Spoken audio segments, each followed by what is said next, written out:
రోజు 3000 మంది ఓపీ వచ్చే ఇంత భారీ ఎత్తున ఉన్న హాస్పిటల్ ఆంధ్రప్రదేశ్ రాష్ట్రంలో ఇదే అని మా అందరి యొక్క అనుకుంటున్నాం.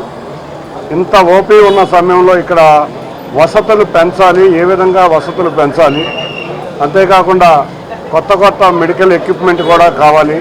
మనం చూస్తే ఇక్కడ ఈ ప్రాంతంలో అరకొర వసతులతోనే ఇక్కడ ఉన్న డాక్టర్స్ కానీ క్రిటికల్ సర్జరీ ఎన్నో చేస్తున్నారు. ఇక్కడ చక్కగా బ్రహ్మాండంగా సక్సెస్ఫుల్గా చేస్తున్నారు.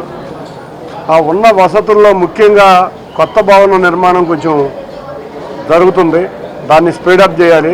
అంతేకాకుండా క్యాన్సర్కి సంబంధించిన కొన్ని మిషన్లు మనకి రిక్వైర్మెంట్ ఉంది. వీటిలన్నిటినీ తెలుసుకుని ఈ సమస్యల్ని ఏ విధంగా రాష్ట్ర ప్రభుత్వం కేంద్ర ప్రభుత్వం దృష్టికి తీసుకువెళ్ళాలి, అంతేకాకుండా కార్పొరేట్ సోషల్ రెస్పాన్సిబిలిటీ వల్ల కూడా కొన్ని వసతులు కల్పించుకునే విధంగా ఒక ఆలోచనతో ప్రయత్నం మొదలుపెట్టాం. ప్రతి నెల గౌరవ ఎమ్మెల్యేలు, కలెక్టర్ గారు, సూపరింటెండెంట్ గారు ఇక్కడ ఉన్న హెచ్ఓడీస్తో మీటింగ్ చేసుకుని త్వరగా పనులు పూర్తయ్యే విధంగా వెళ్దామని ఒక కార్యాచరణ ఆలోచించాం.